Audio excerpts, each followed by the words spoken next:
Nandito tayo ngayon sa parkingan ng TAPS. Mapapansin nyo yung bukid dito, bawat tanawin ay nababalot na ng hamog or ulap. Yan o.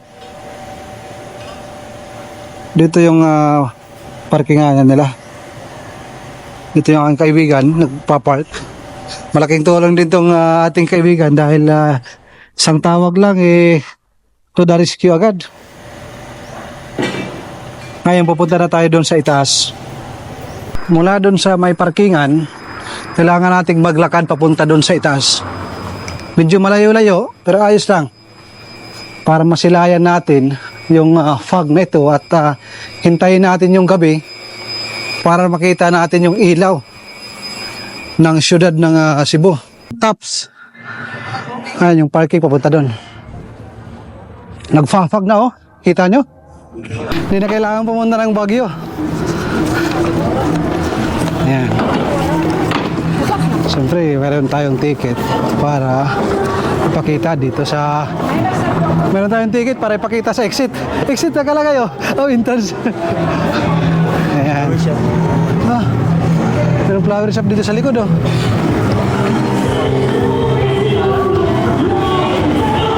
Ayan, magpapatato muna tayo. Good afternoon, ma'am.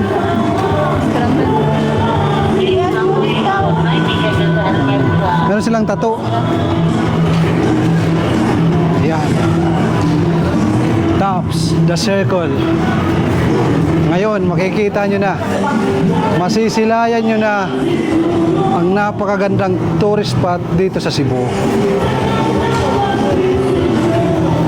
At kahit wala kayong dalang pagkain, walang problemahin dahil napakaraming pwedeng mabilhan ng pagkain. Dito tayo dumaan sa kanilang circle.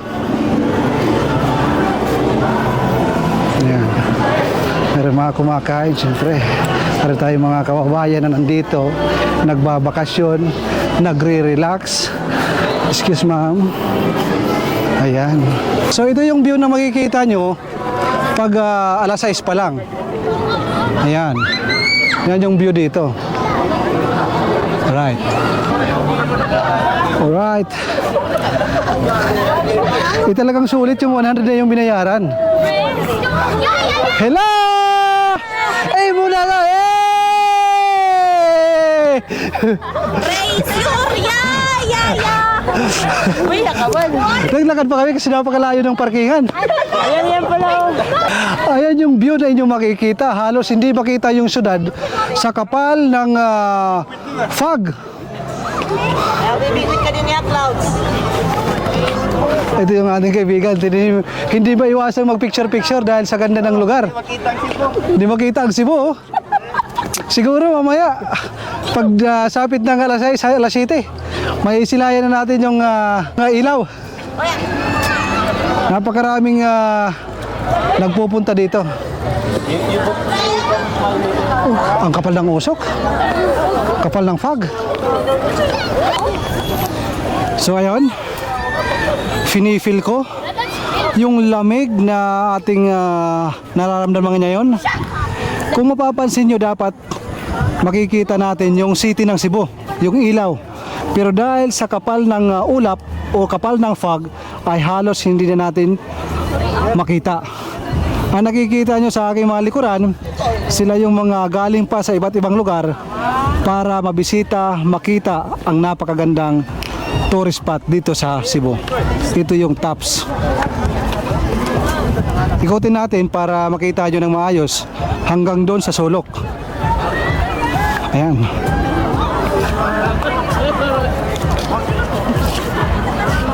Kung pupunta kayo dito, mas mainam na mayroon kayong sasakyan. Kasi kung sasakay lang kayo, medyo mahihirapan kayo. Puntahan natin yung mga iba't ibang tao na nag-picture. Kung mapapansin nyo, lahat ng mga tao dito ay hindi nila mapigilan magpicture dahil sa ganda ng tanawin na inyong makikita. Sa kapal ng fog, dapat nakikita natin yung city ng Cebu. Pero abangan natin, baka mamaya pagdating ng alas 6 hanggang alas 7, baka maaninag na natin yung city ng Cebu. Yung part na yan dapat ang 360 na sinasabi nila na makikita natin. Yung ilaw, yung city ng Cebu na dapat nating abangan.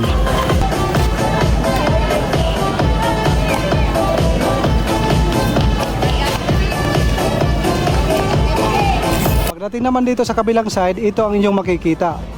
Yung mga restaurant, mga souvenir na inyong makikita dito sa bandang ito.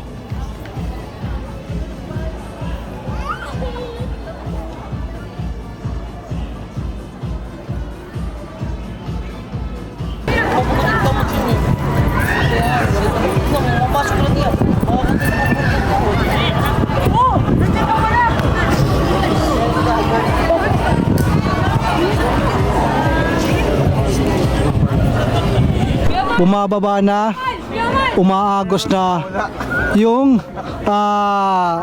Biglang nawala. fog, pero biglang nawawala. Ang ating inaantabayanan, yung 360 na view ng city ng Cebu. Yung ang ating gustong makita dahil napakaganda niyan pagdating ng gabi. Nawala na yung fog, nakikita nyo, klaro na yung mga tao at ipapakita ko sa inyo yung view. Ayan na. Wow. Inaantay na lang natin yung ilaw pagsapit ng dilim. Pagmasdan nyo. Wow, ang ganda. Ang ganda ng lugar, no? Sabi ng kaibigan ko, maganda daw yung kasi naabutan namin yung fog. Mar, kaway-kaway ka muna, Mar. Te, siyempre kasama ang pinakasikat na flower shop dito sa Cebu. Sumapit na yung gabi. Ito na yung view na ating hinihintay. Ano masasabi mo sa view? Kapaan ka. Bira lang makapunta dito sa mga ganito eh. Sulitin na natin. Lupet, kita. Daming kumakain, no?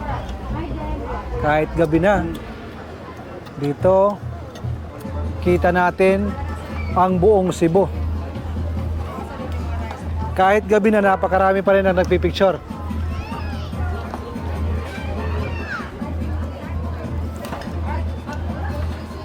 So bago pa ako malobat, tapusin ko muna.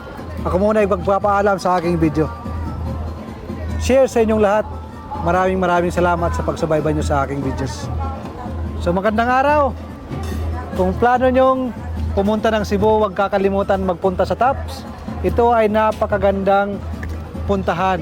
Number 1 tourist spot sa Cebu. So, paano? Hanggang dito na lang. Maraming salamat sa inyong pagsama sa akin.